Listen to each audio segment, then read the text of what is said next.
So pada minggu ni kita akan macam biasalah usrah PKP ni sebenarnya untuk mengetahui Ustazah. Kami daripada sekolah menengah Sultan Tajuk Arifin ada buat sementara PKP ni kan, kita tak ada ke mana-mana, so kita ada buat usrah lah dan terbuka kepada semua yang pernah mengajar di Tajuk Arifin. Macam saya cuma sempat mengajar di Tajuk Arifin 5 tahun. So saya dah pindah ke Kuala Lumpur. So saya dipaksa oleh pengurusan untuk menjadi moderator lah malam ni. Okay. Baik, sebelum kita mulakan kita punya tadabbur dan juga usrah atau tazkirah daripada Ustazah, ingin saya memperkenalkan sedikitlah latar belakang Ustazah yang akan menjadi penceramah kita malam ni lah. Okay. Baik, nama Ustazah ialah Aida Hartini binti Nan. Okay, macam ada kat poster tu. Okay, beliau berasal daripada Taiping, Perak. Okay, orang Taiping. Dan jawatan sekarang adalah pensyarah USAS dalam bidang dakwah. So, beliau pencapaian akademik beliau Diploma Syariah daripada Quiz. Okay, sarjana muda dakwah dari UNIZA, Master Dakwah dan Kepimpinan UKM dan sekarang sedang sambung PhD dalam bidang usuluddin di USAS. Okay, untuk tidak melengahkan masa, so kita boleh, saya serahkan majlis ni kepada Ustazah nak? Ustazah Aida Hartini. Okay, silakan Ustazah. Okay, baik. Bismillahirrahmanirrahim. Assalamualaikum warahmatullahi taala wabarakatuh. Terima kasih kepada Cikgu Suryani. Cikgu ya? Betul. Jadi dalam ni semua tenaga pengajar lah, semua cikgu lah. Ya. Ada yang kaki tangan, semua cikgu. Mungkin ada. Sebab terbuka pada semua bekerja untuk mengetahui Ustazah ni muslimah je lah. Semua muslimah di sini. Okey. Terima kasih kepada Cikgu Suryani selaku moderator. Terima kasih kepada Cikgu Haiza kot. Cikgu Siti Haiza ke yang jemput saya? Cikgu Siti Haiza kan?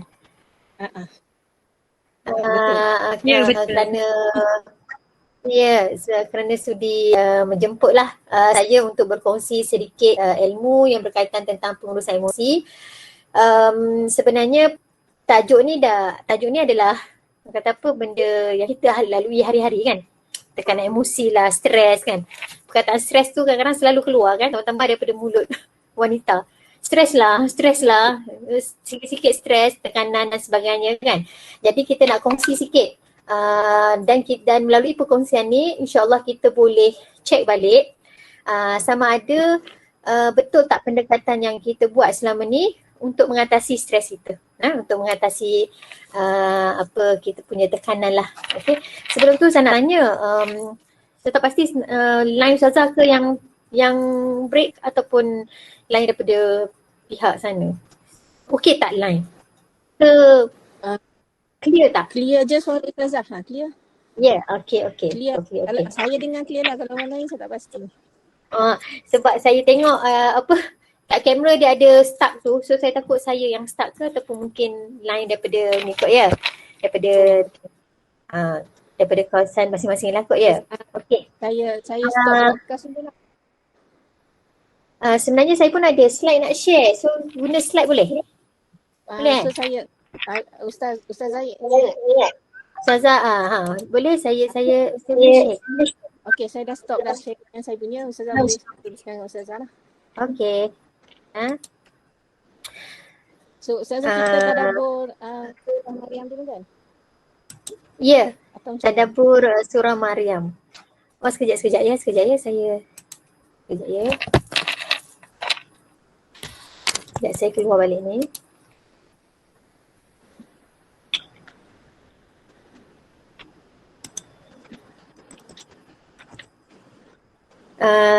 Dalam ni mungkin ramai ustazah-ustazah yang lebih hebat lah. Saya ni pun nanya, cik nak kata orang muda, tak adalah muda, tapi saya rasa dalam kalangan cikgu-cikgu mungkin saya muda jugalah. Pengalaman mengajar pun masih lagi yang kata apa, usia setahun jagung macam tu. Sekejap je saya nak set up.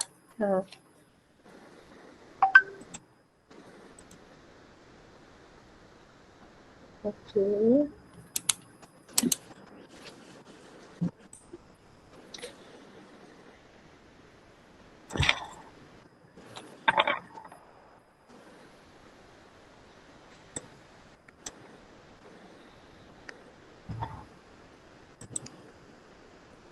Okay, nampak tak? Nampak slide tak? Nampak slide, nampak. Tapi bukan slide show kan? Macam ni. Slide show. Okay. Okay. Muka saya nampak tak? Nampak. Tak keluar? Keluar. Tak keluar. Nampak. Kadang share kadang tak keluar wajah pula kan. Okay. Jadi sedikit lah malam ni santai-santai je. Kita nak kongsi sebab kita pun dalam kalangan wanita, jadi lebih selesa lah kalau ada yang nak bertanya ke kan, kalau ada yang nak berkongsi ke, jadi lebih selesa lah sebab semua muslimat. Jadi malam ni Ustazah nak fokuskan tentang konsep ataupun pendekatan pengurusan emosi yang kita nak ambil pendekatan itu melalui surah Maryam ayat 21 sehingga 26. Okay. Jadi ini secara pengenalannya lah. Kita tak nak belajar macam dalam kelas pula kan. So maksudnya malam ni kita nak tengok apakah faktor, apakah simptom. Kadang-kadang kita tak check kenapa tiba-tiba stres, hari-hari stres. Kadang-kadang kita pun tak tahu kenapa kita nak marah suami kita. Tiba-tiba je kita rasa nak marah anak kita. Kadang suami tanya, kenapa marah? Kita pun tak ada alasan. Tak tahu kenapa marah tapi nak marah. Kan? Ada kadang kita tak tercapai akal kenapa stres tu berlaku. Apa simptom yang menyebabkan kita rasa stres dan apa faktor dan punca yang menyebabkan kita stres. So ada pelbagai faktor daripada aspek sosial, ekonomi kan, daripada aspek pendidikan, kesihatan dan sebagainya, dan insyaAllah kita akan tengok serba sedikit lah. Sebelum tu kita pergi dulu tentang emosi kan. Emosi tu apa? So emosi ni maksudnya tindak balas subjektif ataupun perasaan seseorang lah yang disertai dengan beberapa perubahan tingkah laku. Jadi bagi orang yang ada tekanan emosi, dia akan efek kepada tingkah laku dia. So siapa yang stres, tingkah laku dia akan jadi tak normal. Dia akan jadi kadang-kadang bila kita stres kita akan jadi pendiam. Kadang-kadang bila kita stres kita akan jadi orang yang pemarah.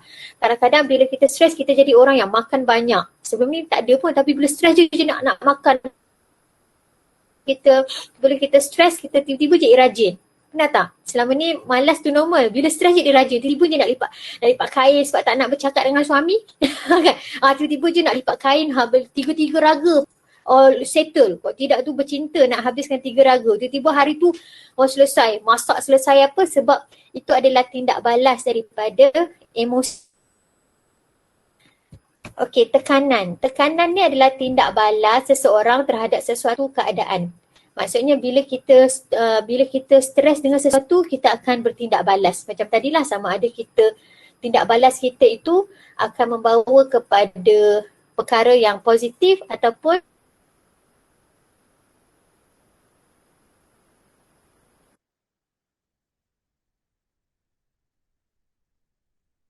perkara yang negatif. Okey, macam yang saya tulis dekat bawah ni, kalau boleh tengok tekanan, kita ni kadang-kadang nak mengubah diri jadi lebih baik, kita perlu ada tekanan.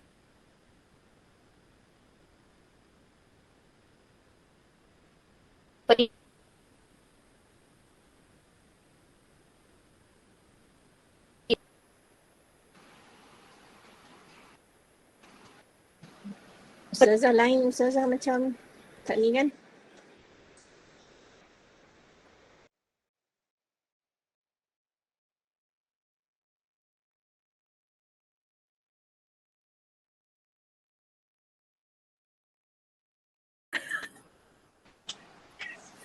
Aizah, acu mesej Ustazah cakap dia punya line lag lah. Dapat tak Ustazah? Allah Akbar. Assalamualaikum. Macam lag lah line Ustazah. Salam. Okey ke?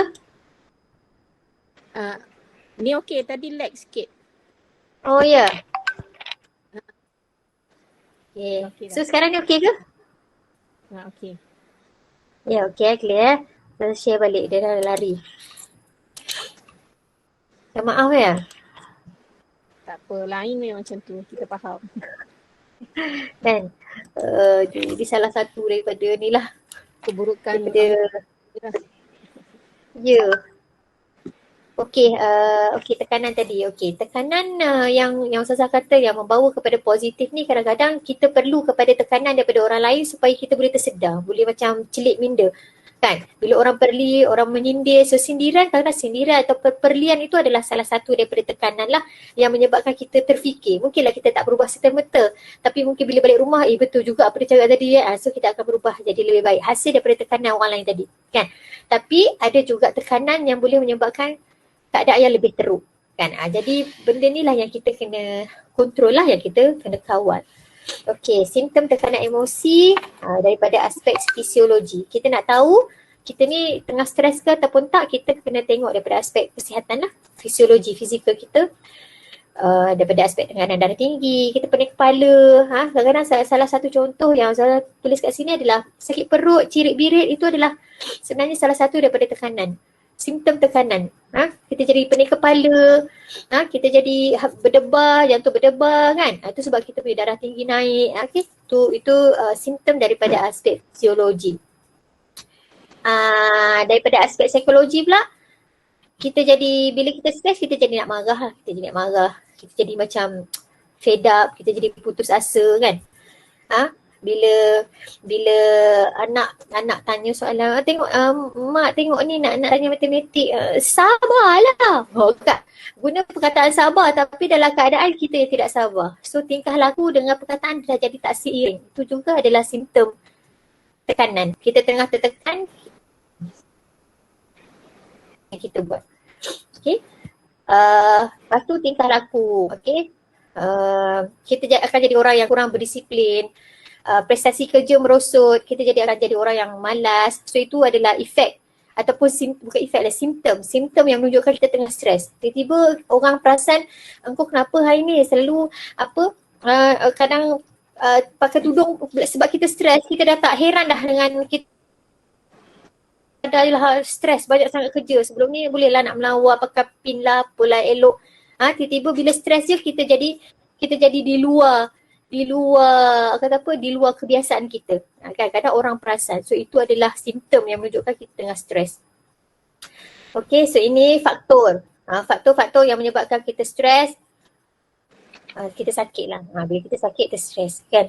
Biasalah. Kadang kita sesama pun kita stres. Nak semayang susah kan. Bila sesama, bila batuk, stres kan. Tambah-tambah lagi orang yang memang ada sakit-sakit yang lebih kritikal lah. Contoh dia ada kanser ke, na'udzubillah min zalik lah kan. COVID kan, orang yang positif COVID, dia akan jadi stres. Kita akan jadi murung, tak nak bercakap dengan orang. Itu semua faktor lah. Tanggungjawab kerja, banyak sangat kerja. Sepatutnya cikgu, kita mengajar je tapi bukan mengajar je, segala file semua kita kena tengok kan. File tu kena tengok, file ni kena tengok. Kita bukan terlibat sebagai seorang guru saja, kita terlibat dengan admin juga. Kita menguruskan kita ada organisasi yang kita terpaksa urus juga. Jadi lambakan-lambakan kerja itu menyebabkan kita stres. Tanggungjawab keluarga. Tanggungjawab keluarga ni wanita sekarang lah 2021 boleh dikatakan majoriti lah ikut pada kajian. Dia adalah suri rumah dan dia juga adalah pekerja. Dia juga adalah orang yang mencari rezeki dan dia juga adalah suri rumah. Jadi bila time PDPR ni, tekanan emosi dia lebih lagi. Sebab kalau mungkin dulu kalau kita kerja, kita boleh fokus kerja kita kat tempat kerja. Balik rumah, kita boleh settle hal rumah lah. Anak-anak, suami, masak apa semua. Tapi bila sekarang ni kerja dekat rumah, semua yang office pun bawa dekat rumah. Dan sambil nak buat kerja lagi, anak nak ajar anak lagi dengan waktu makan. Kan waktu makan, kalau kita kerja kat office ada makan tak apa kan. Tapi yang ni waktu makan sebab ada anak kat rumah, sekali pukul 1 nak kena berhenti, nak kena masak lagi. Sekali tiba pukul 3 dan sekali anak nak susu lagi, hari anak mandi lah lagi. Jadi tanggungjawab keluarga itu juga adalah salah satu faktor yang menyebabkan wanita-wanita ni stres. belajar. Ada yang kita sedang belajar ke kan. Tu stres. Tambah musim COVID ni, stres lagi meninggi. Tak ada sokongan. Kita dah okey dah. Nak buat sesuatu tu okey dah. Ada matlamat, objektif hidup semua. Tiba tak ada orang pun yang nak defend kita. Tak ada orang yang nak support kita. Kita akan jadi stres. Bila kita nak buat bisnes, contoh suri rumah nak buat bisnes kan. Kita tanya suami, nak sokong suami, dan suami tak sokong.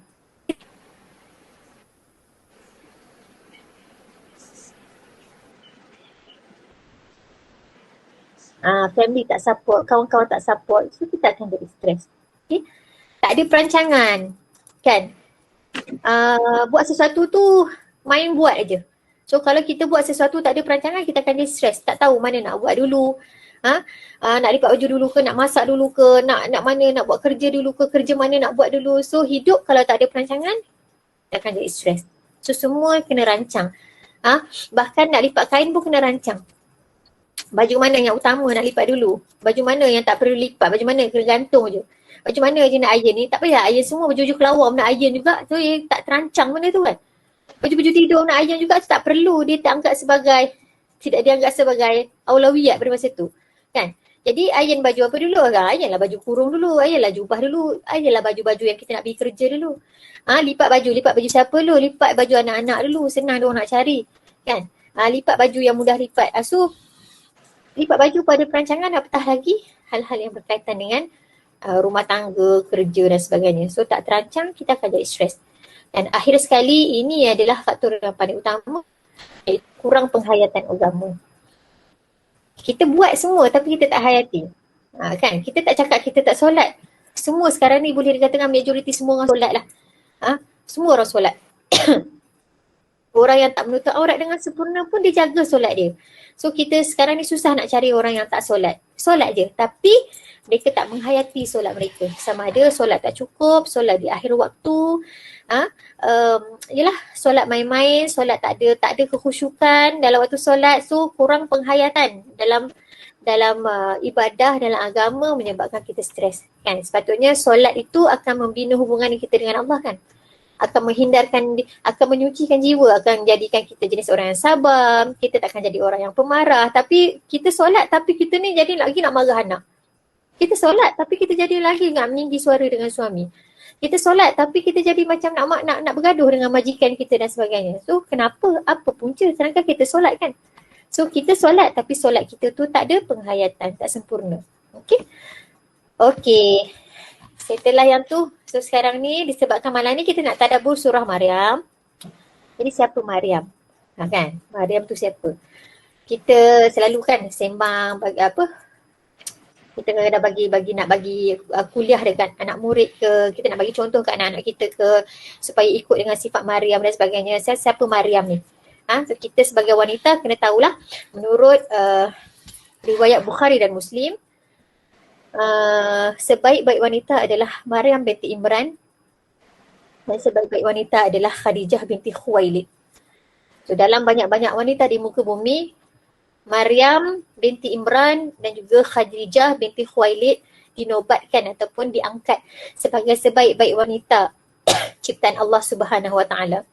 So ada aspek-aspek lah macam mana Allah boleh meletakkan Maryam dan juga Khadijah ni sebagai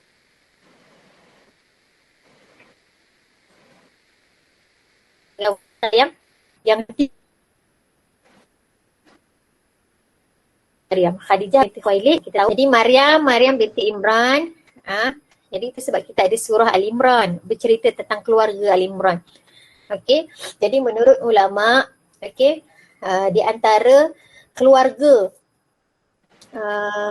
yang diangkat darjatnya di sisi Allah Subhanahu Wa Taala adalah keluarga Imran.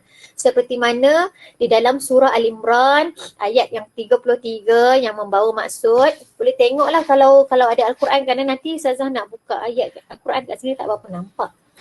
Ustazah tulis terjemahannya lah ya. Surah Al-Imran ayat 33 yang bermaksud, sesungguhnya Bismillahirrahmanirrahim, sesungguhnya Allah telah memilih Adam, Nuh, keluarga Ibrahim dan juga keluarga Imran melebihi segala umat pada zaman masing-masing. Maksudnya pada zaman masing-masing ni, pada zaman dia lah, Nuh dan juga pada zaman ketika bersama kaumnya, Nuh tu diangkat sebagai sebaik-baik manusia. Manakala Imran dalam musim dia lah, maksudnya pada zaman dia, sekeluarga Imran ini adalah sebaik-baik keluarga. Okey. Jadi Imran ini adalah ayah kepada Maryam. Maryam berasal daripada Baitul Maqdis sebab dia keturunan Israel. Okey, keturunan Israel. Jadi melahirkan Nabi iaitu Nabi Isa alaihissalam juga berketurunan Israel. Maryam mempunyai ibu yang bernama Hannah. Yang mana keturunan Maryam ini juga adalah keturunan yang soleh. Maksudnya Imran ini ayahnya alim. Hannah ini ibunya adalah yang solehah. Jadi kalau kita baca kan tentang parenting, bagaimana kita nak didik anak kita tu menjadi orang yang soleh, kita kena soleh dulu. Kan? Kita nak suruh anak kita ni solat, mak tu kena tunjuk solat dulu. Kadang mak pun lambat solat, duk sibuk masak kan. Waktu nak maghrib dah solat tu duk masak lagi kan. Akhirnya kita lambat solat. Tapi masa kita masak tu semayang kah halung kah? Semayang kah? So macam mana anak nak ikut tapi kita duk goreng ni kan. Duk goreng ikan pupang halung. Semayang kah? Oh tu. Bagi arahan kemain lagi tapi kita ni dengan peluh dengan tak mandi apa. So sepatutnya kita bila kita nak suruh anak kita buat sesuatu sesuatu perkara tu, kita dulu kena buat perkara tu. Kan? So jangan ni abang tolong bagi mandi tak? Kan? Kita dulu kena settle. So perkara tu semua kena ada perancangan. Semua orang ada 24 hours kan. Jadi masing-masing insya-Allah boleh buat benda tu. Kan? Kena rancang supaya tak menghadapi stres. Ni tengah masak stres. So ikan goreng tu hasil daripada stres. Lagi anak makan pun stres. Bila ikan goreng hasil daripada stres, dia hangit gitu. Dia hangit ikan goreng habis orang makan pun siapa? Ibu hangit ikan goreng ni makan lah hangit. Kan. So masa waktu makan tu sepatutnya dia ada bi'ah yang solehah kan. Sebab waktu makan, kalau dalam Islam waktu makan lah waktu yang kita nak akrab dengan ahli keluarga. Tapi waktu makan adalah faktor kepada stres. Waktu makan lah menyampah dengan suami, geram aku kan. Time tu lah anak-anak bergaduh kita jadi stres. Anak-anak bergaduh tu biasa, mana ada anak tak bergaduh. Anak-anak bergaduh tu adalah biasa. Kan? So kita tak payah nak banding-banding. Anak hang bergaduh dah. Ya Allah anak aku bergaduh lah. Siapa yang anak ada tak bergaduh tu lah yang tak normalnya. Anak-anak kecil bergaduh tu adalah biasa. Itu adalah fitrah. Itu besaran kan. Jadi bila waktu makan anak-anak bergaduh itu adalah situasi normal. Yang tak normal bila mak tu yang dia tak boleh mengatasi situasi tu. Dia tak tahu masih dia kecil-kecil pun dia bergaduh kat tempat makan kan. Kan? Masa kita kecil-kecil pun kita duk bergaduh kat tempat makan. Jadi kita stres, akhirnya kita tak dapat nak aplikasi macam mana nak selesaikan stres kita tu. Semua orang stres. Kita adalah punca stres kepada orang lain. Okay.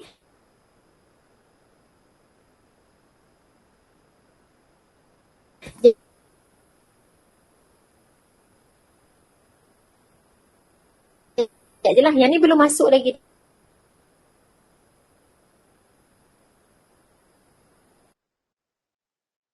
Allah ni pelihara, jaga betul Maryam ni. Iaitu dalam surah Al-Imran ayat 35, Allah menjadikan Maryam ni wanita yang salihah.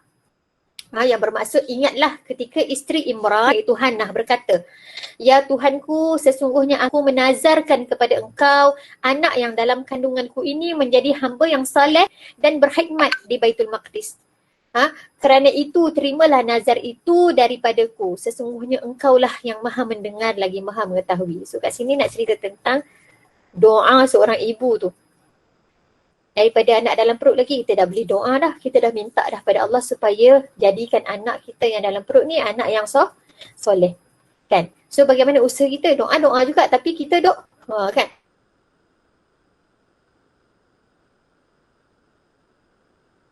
Ni semua jenisnya apa yang boleh membawa aku ke syurga. Tapi ke mak ke buat majlis, apa majlis kita panggil apa tu? Majlis apa yang artis selalu kita panggil apa majlis apa tu? Allah tak ingat ke. Baby shower. Nak menunggu kelahiran tu kan. Buatlah majlis kan. Buat majlis baby shower pakai baju tidung lah. Tema baju tidung lah. Tema apa harimau lah. Tema apalah. Duk golek sana, bergelik sini apa semua. Buka muzik tak apa-apa. Tiba-tiba jadikanlah anakku anak soleh. Macam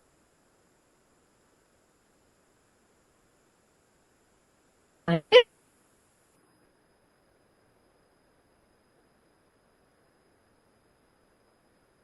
macam jadi melalui ayat surah Imran yang menceritakan Hannah berdoa kepada Allah. Dalam masa yang sama dia juga berdoa untuk diri dia. Dia juga adalah wanita yang soleh.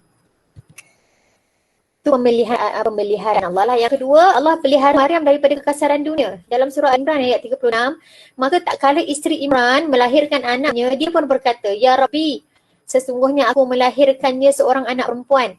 Dan Allah telah mengetahui apa yang dilahirkannya itu, dan anak laki-laki tidaklah seperti anak perempuan. Okey, kalau kita baca cerita Maryam, Hannah ni, kalau dalam kalangan masyarakat Arab lah, masyarakat Arab, golongan Israel, orang zaman-zaman dulu, mereka memang lebih mengutamakan kelahiran anak lelaki. Sebab anak lelaki ni dia akan membawa tuah kepada keluarga, kepada kabilah dia.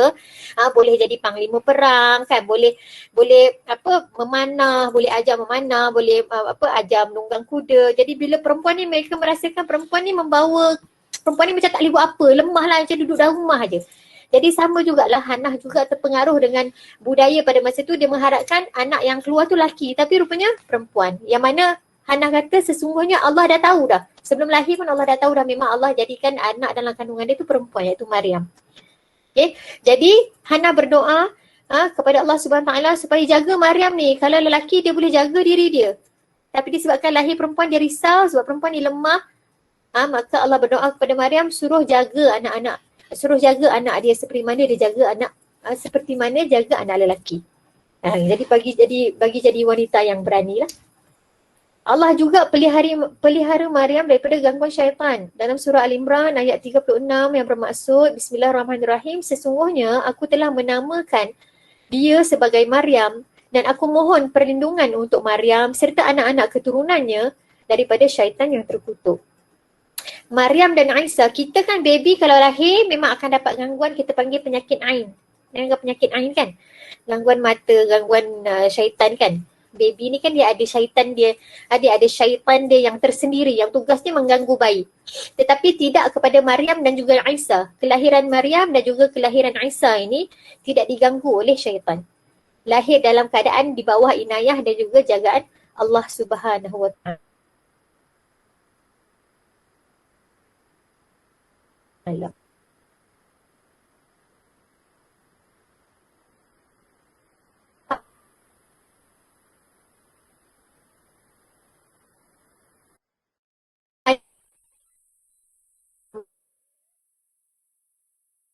Maka dia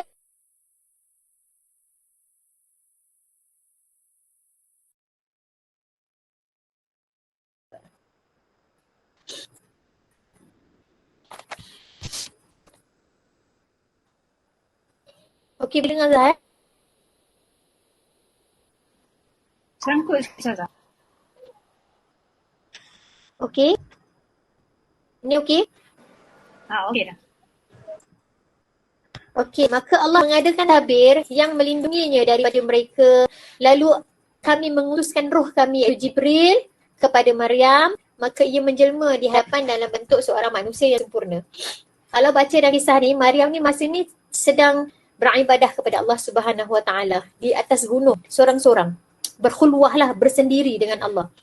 Tiba-tiba masa dia tengah solat tu, tengah beribadah tu, turun di hadapan dia ada seorang lelaki yang kacak, handsome, bergaya lah, iaitu Jibril. Malaikat wajahnya kan elok lah, cantik kan. Jadi bila turun ni, Maryam kata, Ya Allah Tuhanku, kalaulah engkau turunkan lelaki ini dengan tujuan untuk menduga keimanan dia, maka Maryam berdoa supaya Allah itu menjaga jiwa dia. Kan? Biasalah kita nampak segaknya dia ni kan. Segaknya dia ni kan. Jadi bila turun malaikat, jadi dia berdoa kepada Allah supaya Allah jaga jiwa dia supaya tidak terkena dengan orang kata kerosakan-kerosakan dunia. Tapi Maryam tak tahu itu adalah Jibril. Okey? Jadi Jibril memperkenalkan diri dia lah bahawa dia adalah pengutus Allah Subhanahu Wa Taala, menjelma di hadapan Maryam dalam bentuk manusia yang sempurna. Maka Maryam berkata, sesungguhnya aku berlindung daripadamu kepada Tuhan yang Maha Pemurah jika kamu seorang yang bertakwa. Okey, maksudnya dia nak kata, Ya Allah Tuhanku, jagalah aku cuba untuk jadi orang yang bertakwa supaya tidak tergoda dengan lelaki tersebut. Jadi Allah memelihara maruah Maryam ni. Kemudian Allah juga menjaga kesihatan Maryam di dalam surah Al-Imran ayat 37 yang bermaksud Bismillahirrahmanirrahim, maka dia Allah menerimanya dengan penerimaan yang baik, membesarkannya dengan pertumbuhan yang baik dan menyerahkan pemeliharaannya kepada Zakaria, iaitu orang yang Nabi Zakaria lah alaihissalam. Setiap kali Zakaria masuk menemuinya di dalam mihrab, satu tempat lah, dia mendapati ada makanan di sisi Maryam. Maka Zakaria bertanya, wahai Maryam, dari mana dapat ni? Dari mana engkau peroleh makanan ini? Maka Maryam menjawab, itu adalah daripada Allah Subhanahu Wa Taala. Sesungguhnya Allah memberi rezeki kepada siapa yang dia kehendaki tanpa perhitungan. Jadi Maryam ni, Allah sentiasa sediakan makanan tanpa carilah. Sehingga Zakaria tanya, mana dapat buah ni? Mana dapat kurma ni? Sedangkan kawasan tu tak ada. Maka Maryam akan kata, ini adalah daripada Allah Subhanahu Wa Taala. Jadi ini adalah pemeliharaan Allah. Okey, yang ni Ustazah tak nak cerita panjang. Ustazah kongsi je lah. Kalau nak tahu tentang kisah Maryam, boleh baca kisah Maryam ini daripada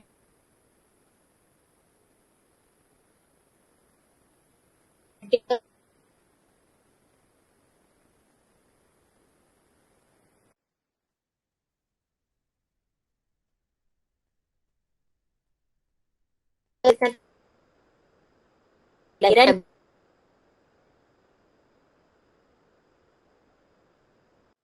anak akan melahirkan seorang anak namanya Aisyah kan, macam mana Maryam menerima benda tu kan. Saya ni adalah wanita yang baik, macam mana pula saya boleh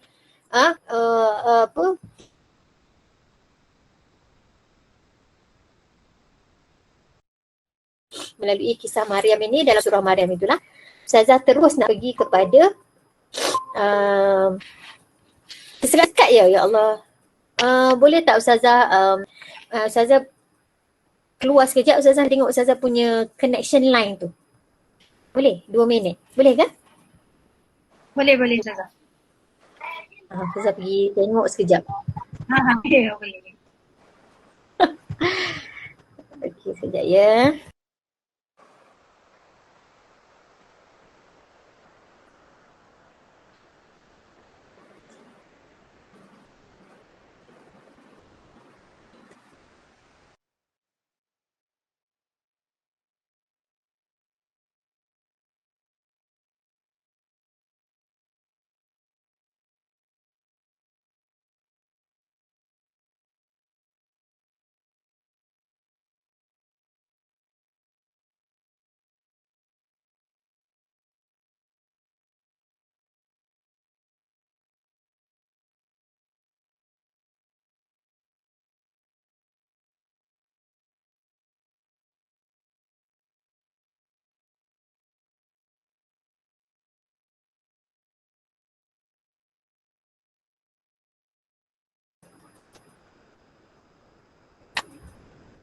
Okey, Ustazah nak tukar data line sekejap ya.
Boleh nampak slide Ustazah tak?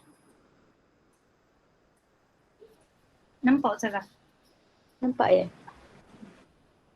Tak ada dah sekarang. Ni Ustazah off ya? Sebab Tadi line ada, ni tadi. dah tak ada. Okey, saya buka balik.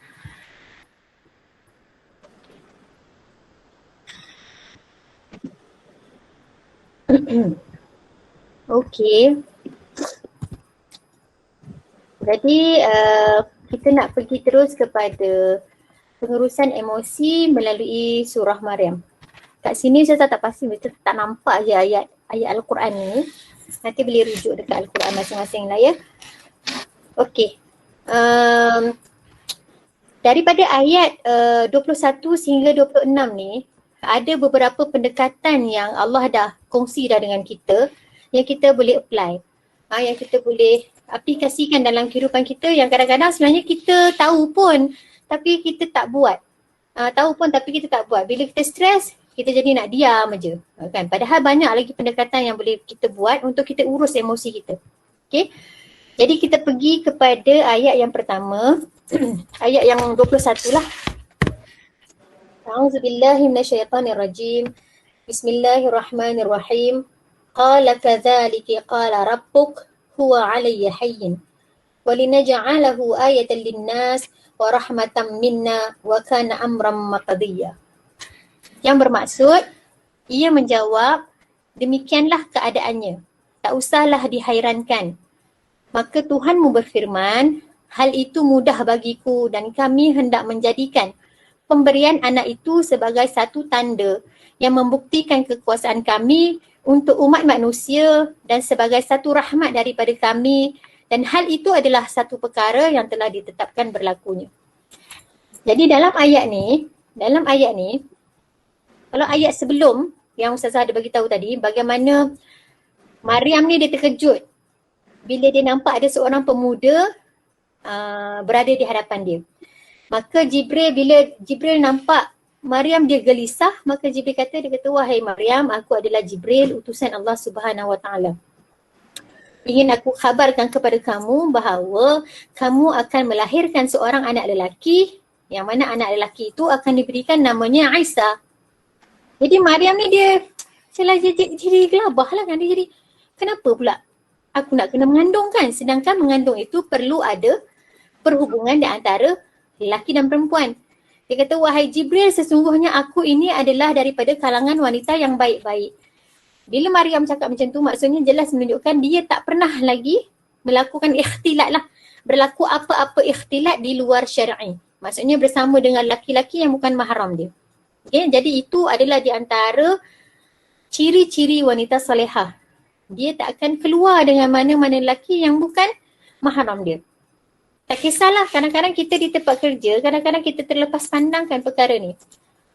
Kita jadi terlepas pandang, duduk kadang-kadang kat kantin, makan sama-sama dengan orang lelaki. Kita pula isteri orang, dia pula suami orang. Jadi perkara itu akan membawa fitnah dan dia akan perkara itu akan mengingkari sifat solehah tadi. Kena jaga betul-betul hubungan. Bagaimana cara kita nak bercakap dengan orang lelaki, pandangan mata kita tu macam mana. Bukanlah kata, Ustazah kata menundukkan mata, tidaklah menunduk aja. Saya nak bagi file ni, tolong buat file ni. Tidaklah menunduk macam tu, macam mana pula kan? Dia katakan menundukkan mata ini maksudnya mata tu tidak meliar. Tidak meliar tu maksudnya tidak melihat sesuatu pandangan kepada lelaki itu dalam pandangan yang bernafsu lah. Oh syegaknya dia ni, oh handsome dia ni, oh misai dia macam ni, oh janggut dia macam ni. Tambah-tambah pula bila kita dah jadi isteri orang kan. Jadi itu adalah batasan lah yang menunjukkan bagaimana kita nak cipta diri kita menjadi wanita solehah. Kita kena jaga benda tu. Dan perkara itu dilakukan oleh Maryam. Okey, di dalam ayat ini, bila Maryam merasa gelisah, maka Jibril menjawab apa? Huwa alayya hayyin, dia kata. Qala rabbik huwa alayya hayyin. Dan demikianlah, tak usahlah dihairankan terhadap Tuhan kamu. Maksudnya jangan pelik. Sebab Allah ini maha berkuasa, dia boleh menjadikan apa sahaja. Tiba-tiba sekarang ni fitrah kita adalah wanita mengandung. Tiba-tiba esok Allah nak jadikan lelaki pula mengandung. So kita tak boleh pelik lah dalam keadaan tu. Kan? Fitrah kita. Kita tak boleh pelik atas kekuasaan Allah. Jadi bila Maryam dia rasa pelik, dia rasa gusar, maka Jibril kata jangan pelik lah. Dan sebab ini adalah kekuasaan Allah Subhanahu Wa Taala. Kalau dia nak jadikan engkau mengandung dalam keadaan tidak bersuami, nak lahirkan seorang anak tu tiba-tiba dia tidak berbapa, maka ini adalah kuasa Allah. Jadi usahlah dihairankan. Okay? Kelahiran anak tanpa bapa menimbulkan kerisauan pada Maryam. Jadi saya kata tadilah, ayat huwa aliyya hayyin menunjukkan proses kejadian Nabi Isa yang lahir tanpa bapa. Sebagaimana kebiasaan yang menunjukkan bahawa perkara tersebut adalah mudah dilakukan oleh Allah Subhanahu Wa Taala. Huwa aliyya hayyin. Okay? Jadi kita ni macam kita jangan pelik kalau tiba-tiba macam jangan gusar lah macam kenapa anak aku belajar macam orang lain juga tapi tak boleh pun. Kenapa aku buat kerja usaha macam orang tu juga tapi aku tak boleh pun. Jangan pelik lah. Kenapa orang tu dia tak adalah apa-apa tapi kenapa pangkat dia naik. Orang tu tak ada apa tapi kenapa jodoh dia cepat. Orang tu so kita selalu stres kan sebab kita selalu fikir benda tu. Kenapa pangkat dia naik. Dia tu mengumpat lah kita panggil. Ghaibah. Salah satu faktor yang membawa kepada stres adalah mengumpat. Kalau kita kurang mengumpat, maka akan kuranglah stres kita. Sebab apa mengumpat tu stres? Sebab kita ni menceritakan tentang kenapa dia boleh dapat. Tengok dia tu. Kenapa? Kita seolah-olah macam dengki dan tidak puas hati dengan apa yang orang tu dapat.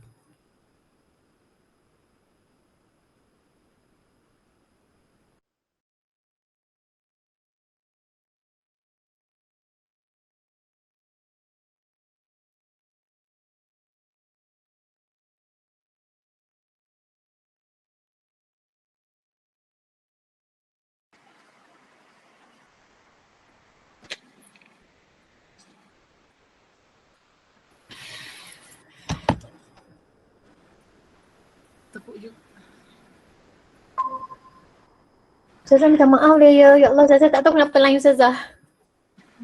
Ini pula. Tak apa, Allah minta maaf sangat. Okay, minta maaf ya. Okay, insyaAllah moga dimudahkan. Okay, jadi kita jangan rasa hairan dan pelik atas apa yang telah ditetapkan oleh Allah kepada kita ataupun kepada orang sekeliling kita. Okay. Wa kana amran maqdiyya.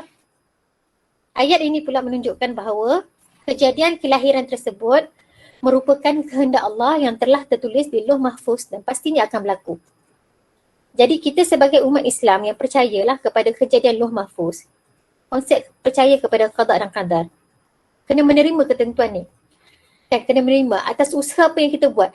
Kenapa dia dilantik? Kenapa aku tak dilantik? Kenapa dia dipilih? Kenapa aku tak dipilih? Kenapa anak dia macam ni? Kenapa anak aku macam ni? Kenapa suami dia boleh rajin? Kenapa suami dia romantik? Kenapa suami aku ni tak romantik? Kenapa suami dia ni?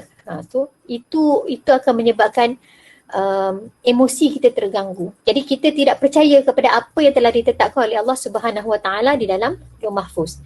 Jadi dalam ayat 21 ini, bagaimana cara kita nak mengatasi tekanan emosi? Pertama adalah berfikiran positif. Macam mana Jibril dia mempositifkan pemikiran Maryam pada masa itu apabila dia berkata Allah ini maksudnya bila dia pelik kan, Maryam pelik bila Jibril kata berfikiran positif terhadap kekuasaan Allah Subhanahu Wa Taala. Kau tahu Allah itu maha berkuasa. Kau tahu Allah itu bila dia kata kun fayakun tu dia boleh buat apa saja. So kenapa kita nak berasa pelik? So itu adalah bukti kepada seseorang itu bila dia nak mengatasi tekanan emosi dia kena berfikiran positif. Kalau orang tu kalau kita susah, ada lagi orang yang lebih susah. Kan? Kalau orang tu dapat lebih baik daripada kita, mungkin itu adalah rezeki dia. Kita pula dapat rezeki daripada aspek lain. Ada orang dia dapat naik pangkat dekat bahagian tu, kita dapat naik pangkat dekat bahagian lain. Ada orang mungkin kita tengok, kenapa dia boleh tukar-tukar kereta, boleh beli rumah lagi, boleh ada 2 buah rumah, lagi beli rumah lagi. Kan? So jangan dengki. Kita pula anak kita ramai, dia tak ada anak. So rezeki itu semua Allah tetapkan. Kan jangan sebab kita tak tahu kan betapa kuatnya usaha orang tu untuk dapatkan sesuatu yang dia dapat. Kan kadang-kadang orang tak tahu, macam kita lah, kita tengok situasi kita. Bila orang cakap dekat kita, senang lah nak dapat. Dia tak tahu apa yang kita lalui kan untuk dapatkan satu-satu benda tu. Macam mana kita kontrol dan mengawasi emosi kita untuk dapatkan sesuatu tu. Kan? Jadi kita pun tak boleh lah berfikir tentang orang lain. Alah dia senang lah. Kita tak tahu apa usaha dia. Jadi bila kita asyik berfikir dan berdengki dengan orang lain, maka dia akan memberi tekanan emosi. Jadi kita kena sentiasa berfikiran positif. Yang kedua, percaya kepada ketentuan Allah Subhanahu Wa Taala. Percaya kepada qada dan qadar. Contoh kenapa apa aku tak dapat anak lagi. Kenapa dia dah dapat anak dah? Kenapa dia tak berjodoh lagi? Kenapa aku tak berjodoh lagi? Dia cepat je jodoh. Kenapa aku bersalin susah, dia bersalin senang je? Kenapa aku ni bila aku sering nak bersalin normal tapi asyik kena bedah je. Asal beranak je songsang. Asal beranak je songsang. Kan? Kenapa asal aku asal mengandung je Allah. Asal mengandung je masuk hospital. Dia mengandung makan macam-macam. KFC lah, apalah semua boleh makan. Aku mengandung tak boleh nak makan apa. So semua itu adalah ketentuan. Nak cakap saya lah tu. Saya kalau mengandung, ya Allah wah. Dia nak mengandung lagi tu boleh nak melalui Allah tu. Bersalin tak apa. Nak bersalin, sakit bersalin tu biasa nak melalui Allah sampai bulan ke-9 tu. Sampai makan apa pun tak lalu. Tapi tengok orang lain, relax je kan. Tak ada pening-pening, tak ada loloyo, makan bok makan tu dia. Kan? Tapi kita ni Allah tak boleh nak makan, teringin tapi tak boleh nak makan. Semua itu ada hikmah lah. Kan? Ada hikmah. Okay? Percaya kepada kekuasaan Allah. Jadi dalam ayat 21 ini juga nak menunjukkan tentang kepercayaan kita kepada Allah Subhanahu Wa Taala. So kalau kita percaya Allah akan memberi sesuatu yang baik, kan? Kalau kita dah percaya, dah ada hubungan dengan yang erat dengan Allah Subhanahu Wa Taala, so kita tak akan stres. Kan? Kita tak akan stres. Stres tu biasalah, banyak kerja, nak bos bagi kerja ni, kena hantar esok juga, kena buat file ni, kena hantar minggu depan, banyak dengan line tak ada lah, apa semua tu stres biasa. Tapi macam mana nak menangani? Kan? Kadang kan, apa ni tak boleh bangun sendiri, kasih mak je kejut. Cuba kau kejut mak pula. Asalnya mak kejut ni, kita anak ramai, anak 6 semua kejut, dengan laki-laki pun kejut. Kadang-kadang kita tak faham, suami kita dikunci alam tu untuk dia ke untuk kita sebenarnya. Dia kunci alam kat telefon dia. Tapi kita yang menutup dia. Kan? Tiap-tiap pagi. So kalau seorang wanita yang dia sentiasa percaya kepada qada dan qadar, sentiasa berfikiran positif, dia akan merasakan bahawa ya Allah Tuhanku, banyaknya rahmat yang aku dapat, banyaknya nikmat, banyaknya pahala yang aku dapat. Allah jadikan aku ni dalam rumah, aku yang selalu terjaga awal. Pukul 4 akulah orang yang paling selalu jaga awal. Akulah yang akan mengejutkan. Akhirnya bila aku kejutkan dia, aku kejutkan anak-anak aku, kejutkan suami aku, mereka akan bangun solat. Jadi aku adalah punca kepada mereka ni bangun solat. Betapa besarnya rahmat yang Allah bagi dekat aku. Kan positif kan. Cakap ke orang tu. Teringat diri sendiri jugalah. Kadang-kadang kita kan tak boleh bangun sendiri ke? Banyak kali kejut ni. 3-4 kali kejut tu kipas tak bangun lagi. Angkat tak bangun lagi. Jiruh air tak bangun. Kita marah. Tapi bila kita positif, ya Allah jadikan kita ni nak dapatkan banyak pahala. So bila positif, akhirnya kita jadi seronok lah nak kejut orang tu. Seronok bangun pukul 4 pagi, seronok nak kejut orang. Sampai kadang-kadang bila suami kita kejut kita pun, abang, kenapa abang kejut saya? Abang tidur balik. Saya nak kejut abang tidur balik. Sampai macam tu punya positif tu. Kan? Macam abang tidur balik sekarang, saya yang nak bangun, saya nak kejut. Suami pun pelik-pelik dah, kenapa hari tu marah, aku bangun lambat dan aku bangun awal marah juga. Sebab saya tengah berfikiran positif. Saya sedang bersyukur atas rahmat dan nikmat yang Allah bagi pada saya sebab saya bangun awal. Saya boleh masak untuk anak-anak saya boleh bangun masak untuk suami saya. Tapi orang lain dia tak boleh masak untuk anak-anak dia sebab tak sempat dia bangun lambat. Tapi saya boleh. Anak saya boleh makan bekal saya. Suami saya boleh makan bekal saya. So akhirnya kita tak ada lah stres. Kan? Dan memang itu tanggungjawab kita. Kan? Penerimaan secara positif. Okey, seterusnya ayat ke-22. Ayat ke-22, Bismillahirrahmanirrahim. Fahamalathu fantabadat bihi makana qasiyya. Yang bermaksud, maka Maryam hamillah, lalu ia memencilkan diri dengan kandungannya itu ke sebuah tempat yang jauh. Dalam ayat ke-22 ini, disebutkan dalam ayat di atas berdasarkan tindakan Sayyidatina Maryam bila dia mengandung, kan, bila hamil, maka dia menyisihkan diri dia. Sebab apa? Sebab dia nak mengurangkan tekanan. Dia tak nak nanti orang cakap yang bukan-bukan. Dia takut nanti orang cakap dia tu nanti hamil luar nikah lah, apalah. Jadi dia takut dia stres. Jadi bagaimana cara untuk dia hilangkan stres tu? Dia menyisihkan diri dia. Dia duduk kat kawasan pergunungan dekat Baitul Maqdis. Okay, kat sini cara mengatasi tekanan emosi yang kita boleh ambil adalah memilih persekitaran yang bersesuaian bagi menangani tekanan yang dihadapi. So dalam rumah kita dekat mana kawasan yang bila kita pergi kita akan kurang stres? Mana? Dapur jawapan dia. Peti ais jawapan dia. Tidur. Katil. Tidur kan. Jadi pergi dekat tempat yang kata apa?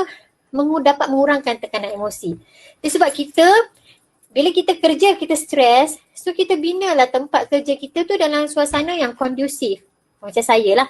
Kan sebab kita dah office dah kat rumah, dah 2 tahun dah office kat rumah. Jadi kita belilah, nak beli meja office baru, kita buat tampal-tampal lah, kita buat rak sendiri, beli alat tulis baru. Contohlah, kita bina. Kan? Kita bina lah, letak bunga lah, letak peti ais sebelah meja office, senang tak payah dapur dah. Benda yang kita seronok. Kan? Benda yang kita seronok. Jadi ini adalah cara untuk kita mengatasi tekanan emosi kita.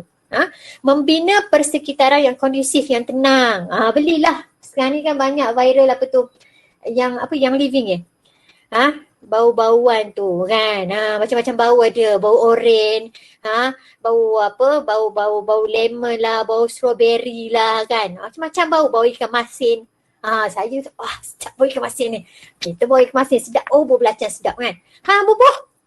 Bubuh sebelah office meja. Kan? So bina suasana yang itu dalam spa kan. Dia ada muzik-muzik yang kan yang kadang-kadang kan bila kita pasang muzik-muzik macam spa-spa tu, orang kata lebih baiklah Quran kan. Memanglah kan. Kadang ni orang kadang terasa bukannya habis tu kalau pasang lagu spa-spa ni aku ni tak mengaji ke? Nak bakal aku ni bukan orang Islam ke? So adalah masa-masa yang kita nak buka yang ada bunyi-bunyi ciapan-ciapan burung. Cicit. Macam tu yang akan buat kita tenang. Kan bunyi ayam berkukuk. Bunyi kan. Benda-benda macam tu pasang. Kan? Jadi tapi yang lebih elok kita mulakan rumah kita ni kan. Bukan kita dah terjaga pukul 4 pagi, pukul 5 pagi buka kat TV tu. Buka lah Asmaul Husna. Tu yang saya buat lah kan. Cuba konsisten. Kadang terlupa sibuk kan. Kadang kita bekerja sibuk buat rumah terlupa. Jadi rasa macam stres. Okey, buka lah zikir-zikir mula. Saya cuba konsisten pagi-pagi mesti buka Asmaul Husna. Buka lah. Jadi bila suami dengar nak dengar, mak dah bangun lah tu. Ibu dah bangun lah tu. Kan, dah masak lah tu. Padahal tak masak lagi kan. Dah tengah masak lah tu. Padahal tak masak pun lagi kan. Jadi bukakan benda tu sebab memang kita menerima zikir, bacaan-bacaan ayat Al-Quran, dia akan memberikan suasana yang kondusif lah. Kita percayalah sebagai umat Islam. Jadi ini adalah cara untuk kita mengatasi tekanan emosi. Memilih sahabat yang positif, itu juga adalah suasana persekitaran. Kadang-kadang ada yang jenis toksik kan. Alah kan, engkau ni make-up pun bukan lawa pun. Tu, ya Allah, tak memuji langsung. Kan? Payahlah, kau ni pakai bedak macam tak pakai bedak. Kau ni pakai lipstick pun macam tak pakai lipstick. Tu dia toksik kan. Jadi kita alhamdulillah kan tak apa, tak heran. Kan kita pun tak kisah. Kita pergi cari orang-orang yang positif.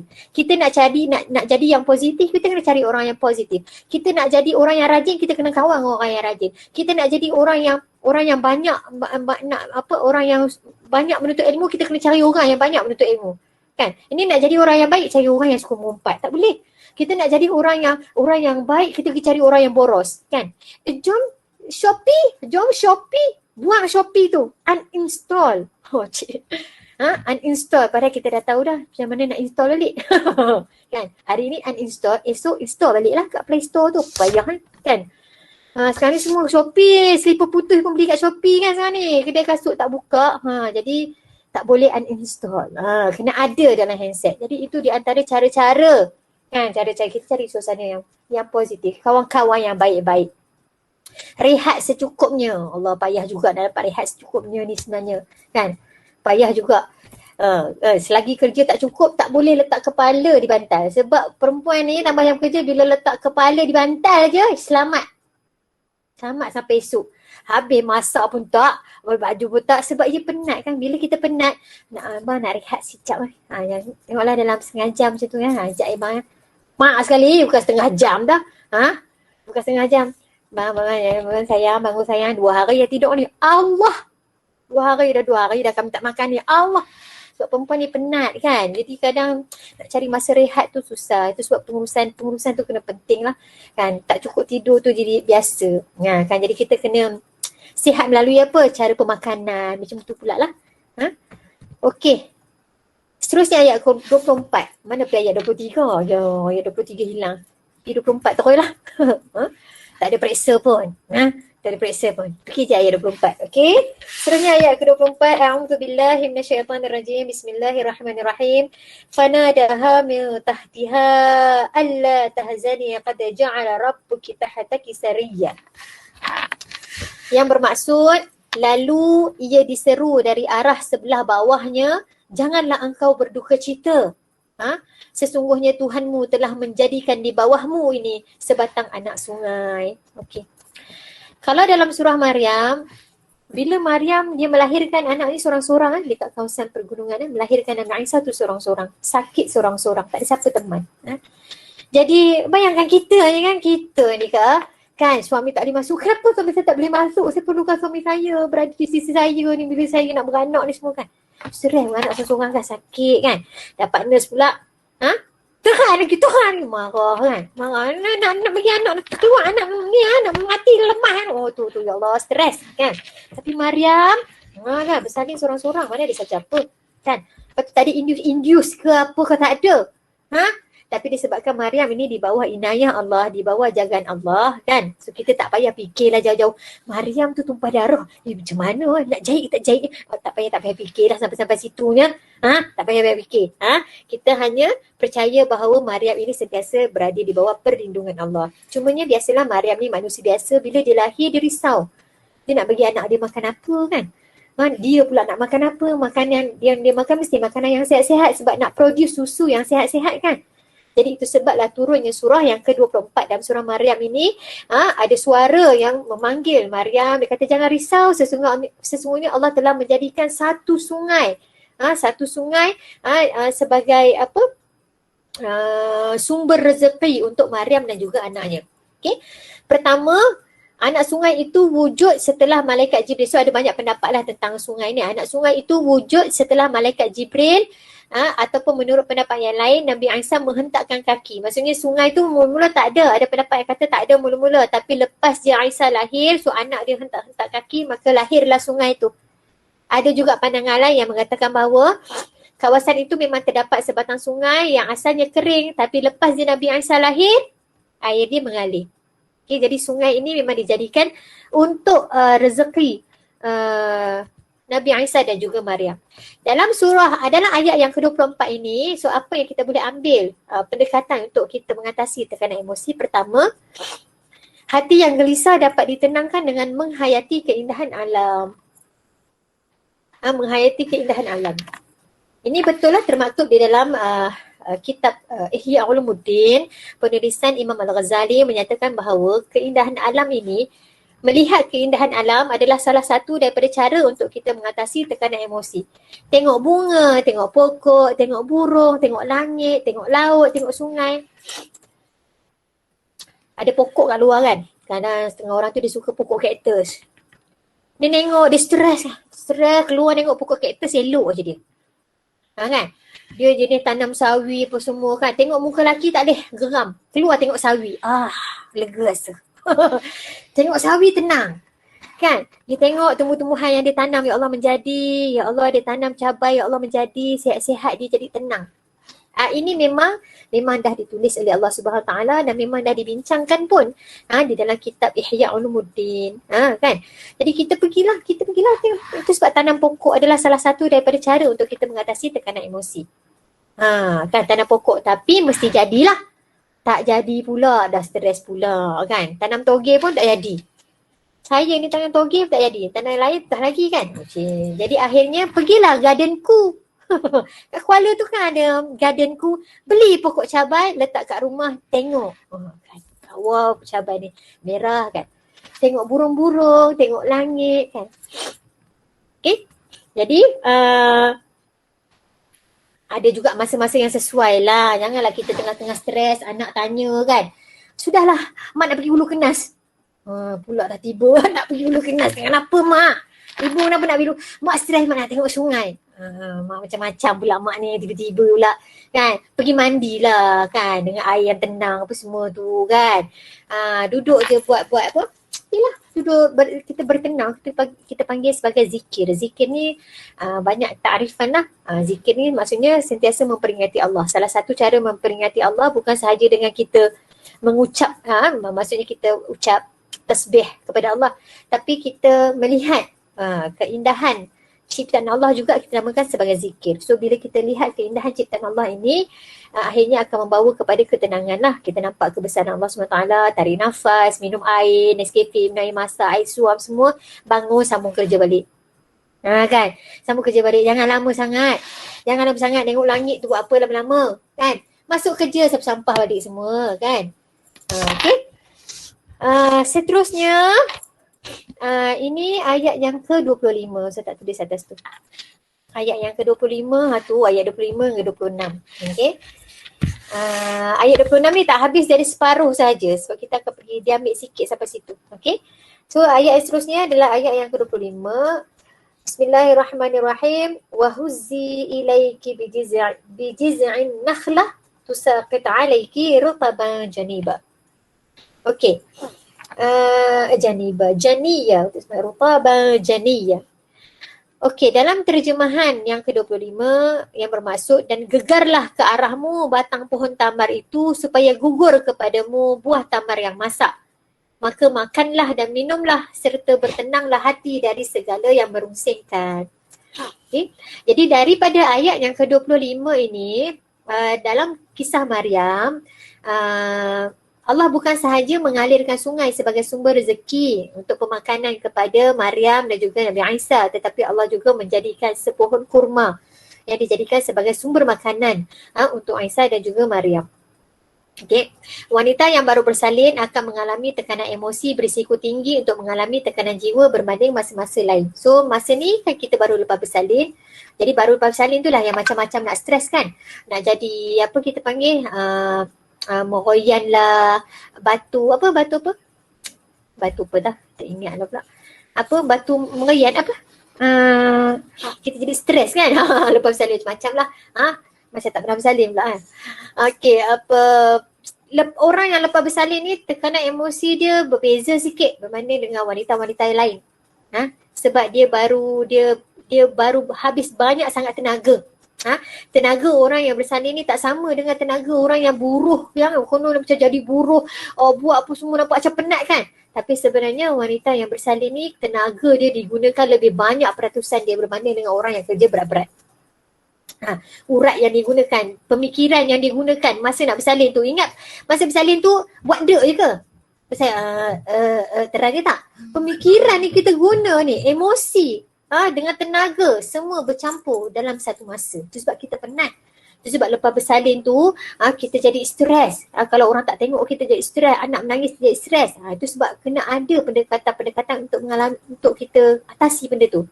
Tambah pula masuk hospital anak orang menangis pun kita stres. Padahal kita pun berlepas bersalin. Kenapa kau tak faham? Kau tak faham. Memang dia akan stres. Jadi sebagai muslimah wanita Islam, kita kena pandai untuk mengatasi situasi-situasi tersebut. Okey, bagaimana cara nak mengatasi tekanan emosi melalui ayat 25 ni? Pertama, melalui pemakanan yang sihat. Itu sebab orang yang baru lepas bersalin ni kena makan makanan yang sihat-sihat. Kau bagi burger apa kan? Makan makanan yang panas-panas, yang fresh, baru lepas masak kan? Kan? Yang sawi yang kita tengok tadi tu, sawi tu lah yang kita makan tu. Tadi kan tengok sawi, sawi tu lah yang kita makan lepas bersalin tu. Yang fresh kan?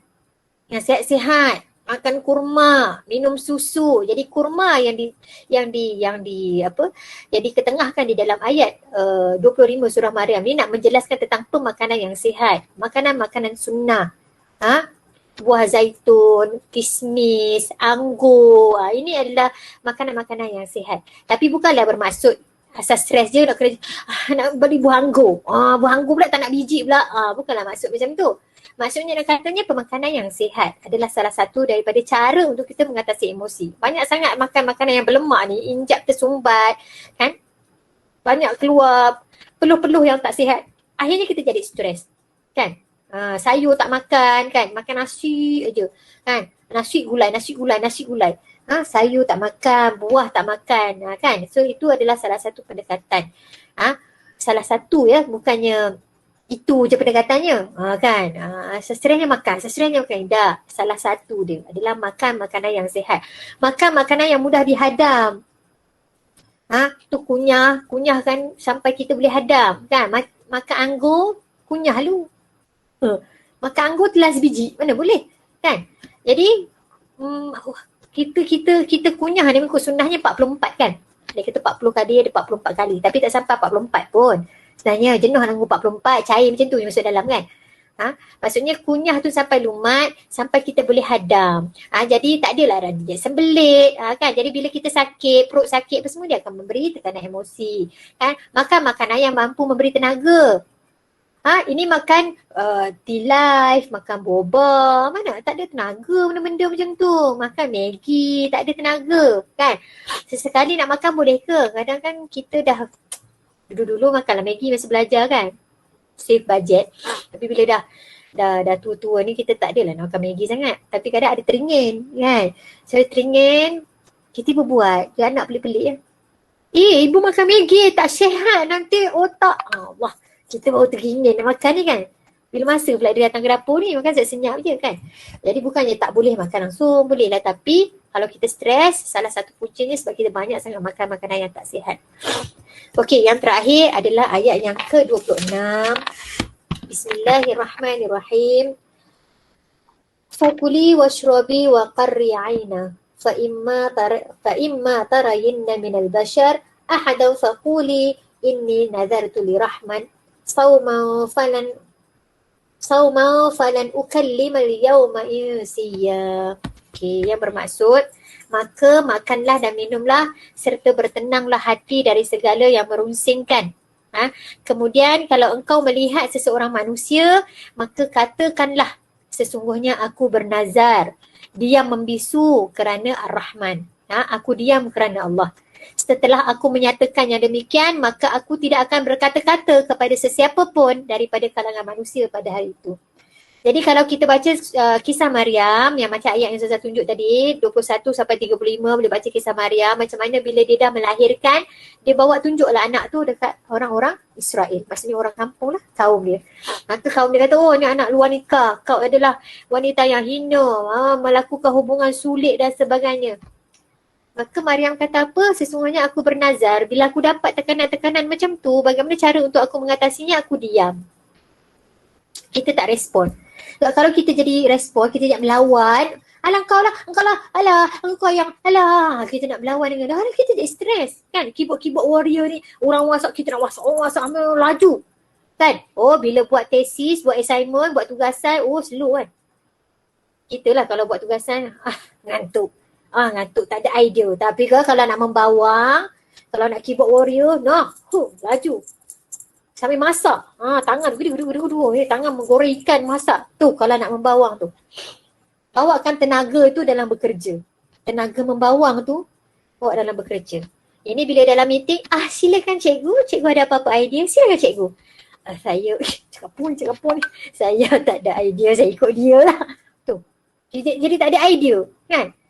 Tapi bila membawang banyak idea. Hey, nak tahu tak? Mai sini tu panggil orang suruh dengar idea dia yang membawang tu. Kan? Tapi bila kita nak keluarkan idea daripada aspek lebih akademik, tak ada idea. Jadi bawakan tenaga tu ke dalam tenaga membawang tu, bawa kepada tempat yang lebih positif. Tapi kat sini kita nak kata diam. Kan? Diam. Maka Nabi pun kata apa? Kalau ada sesuatu benda yang kita tak boleh, kalau kita cakap tu dia akan memberi keburukan yang lebih, dia akan memberi tekanan emosi yang lebih kepada kita, diam tu adalah lebih baik. Diam lebih baik. Imam Syafi'i kata apa? Aku memang tak boleh nak berdebat. Aku lebih rela berdebat dengan 10 orang berilmu berbanding dengan seorang yang bodoh. Seorang yang jahil. Kita ni cakap dengan orang jahil, Allah, dia dah tahu dah dia salah tapi nak cakap juga kita geram kan. Jadi diam. Jadi kat sini nak menjelaskan cara untuk kita mengatasi tekanan emosi adalah diam. Berdiam, bertenang, tarik nafas. Dan tafsiran yang lain untuk ayat ini adalah berpuasa. Kan kadang-kadang kita kata malaslah nak cakap, malaslah nak marah-marah sebab aku berpuasa. So kita sedang menahan diri kita. Kita sedang menahan kata-kata ni sebab apa? Kita berpuasa. Itu sebab kalau kita nak mengatasi tekanan emosi, berpuasa. Sebab berpuasa ni dia akan sucikan hati kita kan. Kita punya ego, kita punya nafsu-nafsu jahat tu akan jadi lemah. Nak marah orang tak lalu kan. Nak layan-layan orang tak lalulah. Nak buat benda-benda yang mungkar ni tak lalu bagi kita tak larat. Jadi kita berpuasa itu salah satu daripada tafsiran diam di dalam ayat yang ke-26 surah Maryam ini. Okay. Dan ini yang terakhirlah pengurusan hubungan dengan Allah Subhanahu Wa Taala. So di dalam surah ayat 21 sampai 26 dan kalau boleh dibacakan lagi sampai ayat ke-35. So kita ada combine secara keseluruhan. Cara untuk mengatasi tekanan emosi adalah dengan mengurus hubungan kita dengan Allah Subhanahu Wa Taala. Jadi Ustazah tulis dekat atas tu perkataannya perbaiki. Ustazah tak tulis doa lah, munajat lah, solat lah, tak. Perbaiki, islah. Ada orang yang berdoa tapi masih lagi stres. Ada orang yang bermunajat tapi hidup dia masih tunggang langgang lagi. Ada yang baca Quran tapi tunggang langgang lagi. Jadi perbaiki. Perbaiki doa. Perbaiki cara munajat. Perbaiki cara kita solat. Kan? So solat di awal waktu juga, tapi solat di awal waktu dah tapi tak kena. Masih lagi stres kehidupan. Dan kenapa? So check balik bacaan-bacaan ayat. Kita solat tu betul tak? Masa kita ambil wuduk kan, wuduk dengan solat kan dia rapat. Sebab wuduk nak mensahkan solat ni. So wuduk ni dia ada kaitan dengan solat.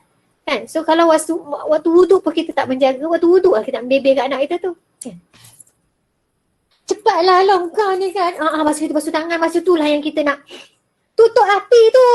Tu masa ambil wuduk tu. Kan?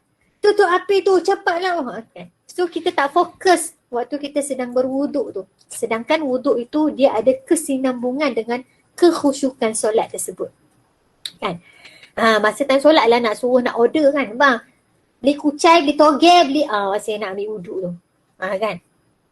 Kan? Jadi perbaiki. Tu kita perbaiki tu. Lepas tu tengok masa sebelum kita nak solat tu ada tak kita, sepatutnya masa kita dah duduk atas mihrab tu, atas sejadah tu kita dah buang kan. Kita dah fokus dah diam, dah duduk diam. Ini atas sejadah tu lah kita nak tarik telinga anak lagi. Atas sejadah tu lah yang kita nak kan. Sepatutnya atas sejadah tu dah fokus. Kan. So yang tu yang kita kena perbaiki. Daripada aspek membaca Al-Quran, banyak dah kita membaca Al-Quran insya-Allah kan. Tapi kenapa masih lagi stres? Sedangkan membaca Al-Quran ini adalah salah satu daripada cara untuk kita mengatasi stres.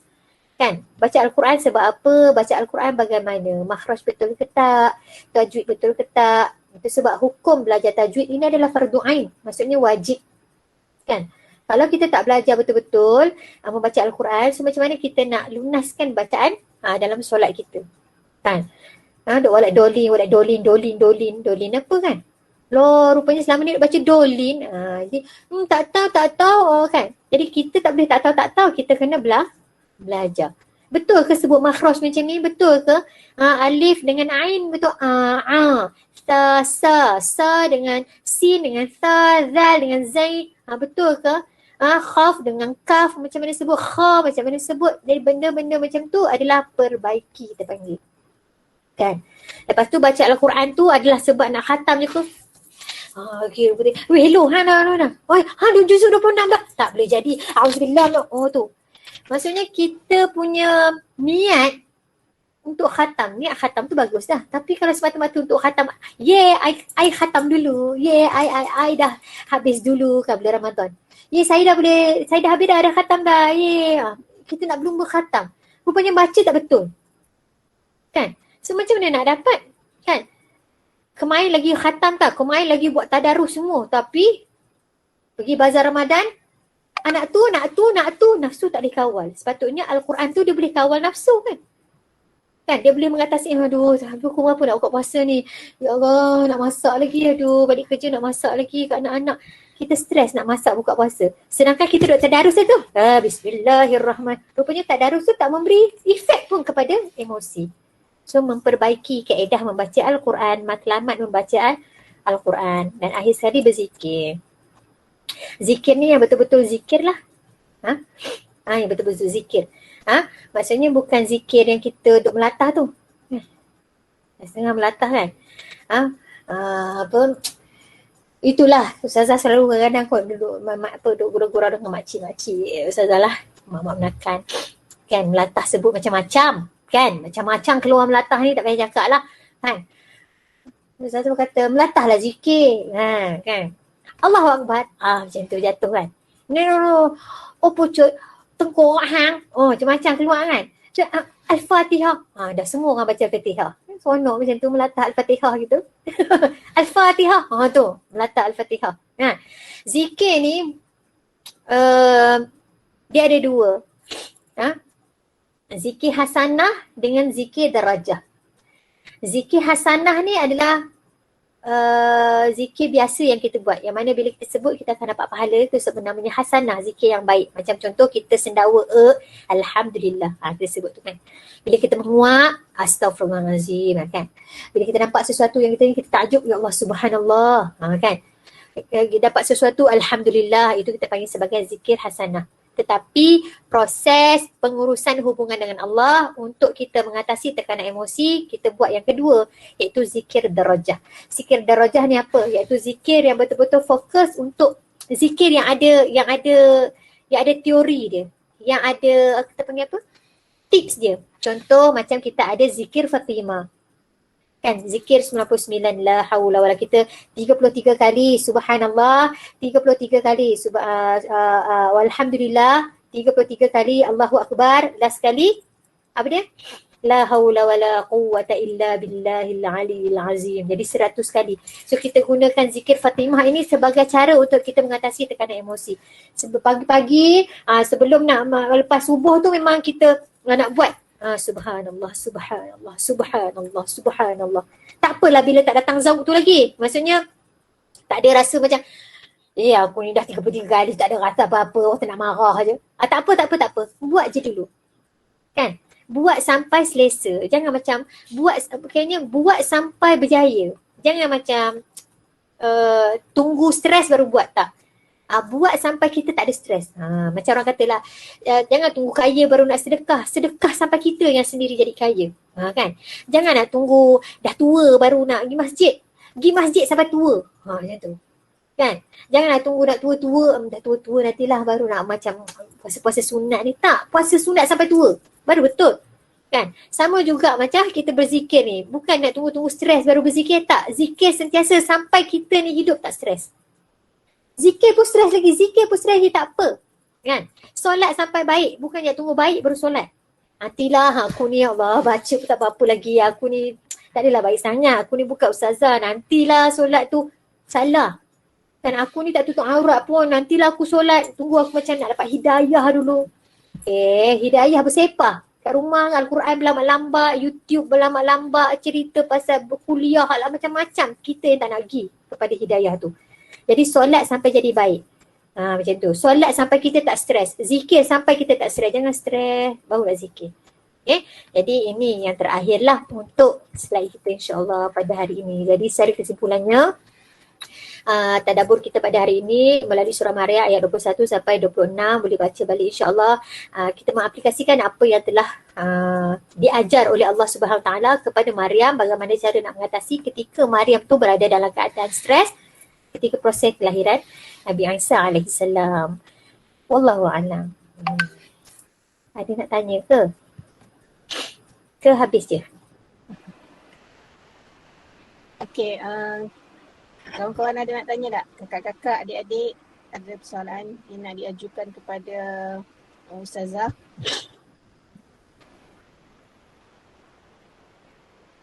Kemalu. Jangan malu bila tanya. Okay. Baik, terima kasih Ustazah atas perkongsian yang amat hebat lah bagi kita wanita untuk menguruskan emosi kita. Sikit sebanyak setiap hari memang kita beremosi lah, bertekanan dan stres. Kita tak kira lah kerja ke dengan anak-anak ke dengan family ke kan.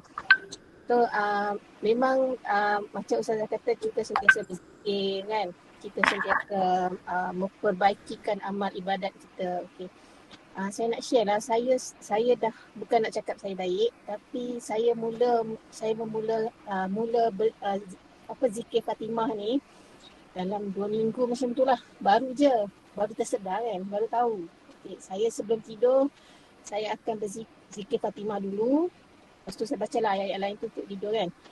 Alhamdulillah dalam masa 2 minggu tak payah set alarm. Pukul 5, 4.30 automatik bangun. Pukul 4.30, pukul 5 saya automatik terjaga. Sempatlah tahajud. Sempatlah kalau time rajin lah. Kalau time malas tu ada juga lah kan. Tapi Alhamdulillah saya rasa kalau kita, kalau kawan-kawan, kakak, adik-adik yang beramalkan zikir Fatimah tu, amalkanlah. Bagus untuk kita. Tenang, kita tidur dengan tenang, kita bangun dengan tenang. Saya so far saya memang agak beremosi lah kan.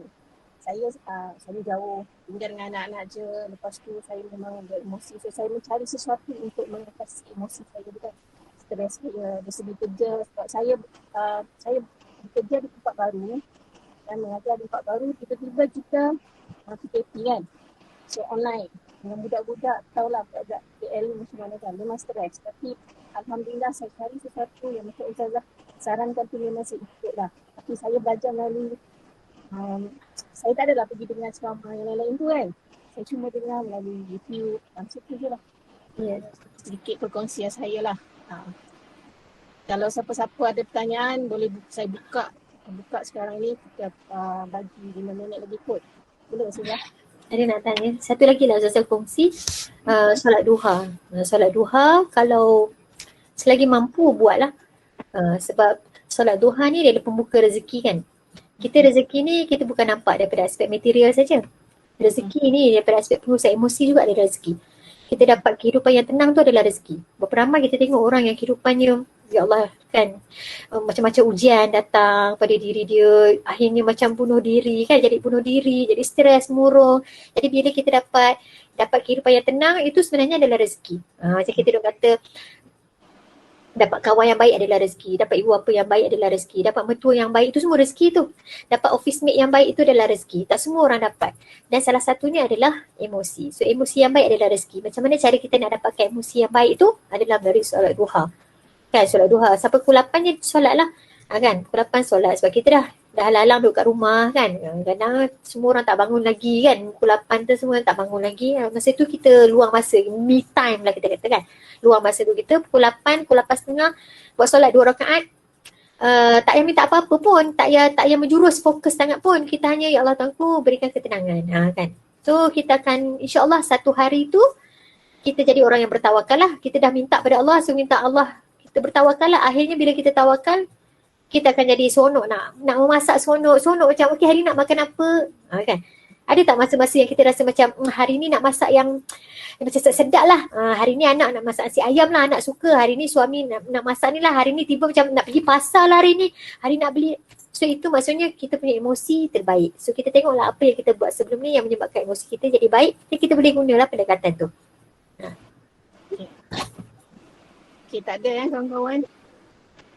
Tak ada Okay. Kalau tak ada saya last lah, saya nak ucapkan terima kasih, saya minta maaf, line bercampur tadi kan, ya Allah Tuhanku, saya minta maaf sangat. Terima kasih atas jemputan dan insyaAllah ada rezeki, kita jumpa lagi insyaAllah. Okay, terima kasih banyak-banyak Ustazah. Okay, so usahakan tu lah ikut kan. Terima kasih banyak-banyak Ustazah. Saya sedih je nak berpisah. Seronok, tajuk malam ni memang seronok, memang kena dengan kita kan. Okey. Okay. Terima kasih semua. Okey, Assalamualaikum. Saya keluar dulu, borak-borak lah bersama kawan-kawan. Okey, Assalamualaikum. Salam.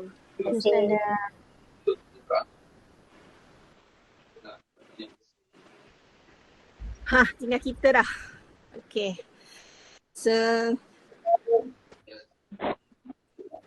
Best lah tu ceramah malam ni. Terbaik. Terima kasih kepada broker kita. Broker yang telah Bagus broker ni cari penceramah. ya, Terbaik lah. Di broker pelbagai. Dia boleh cari penceramah, jodoh. Boleh semua. Pelbagai broker ni. Pelbagai. Okey, so bolehlah sembang teruskan kalau nak sembang. Okey, setiap minggu insya-Allah kita pakai link yang sama tau. Link yang ni, so tolong save lah. Okey, star ke dekat grup tu kan. Nanti setiap minggu tak ada link baru lah, pakai link ni insya-Allah. Okey. So saya akan setiap minggu, kalau bukan saya moderator pun saya akan awal untuk saya accept semua yang masuk lah. Sebab saya pakai akaun MOE. Kalau saya tahu ramai nak pakai akaun email pribadi, saya buat email pribadi. Tak apalah, saya dah buat kan. Okay. So kita jumpa lagi minggu depan. Okay, next tuan rumah siapa? Najwa mana Najwa? Doa siapa baca Kak Su? Doa. Alamak, lupa. Aizah lah baca. Doa. Siapa ada doa tu tolong baca je. Siapa dia?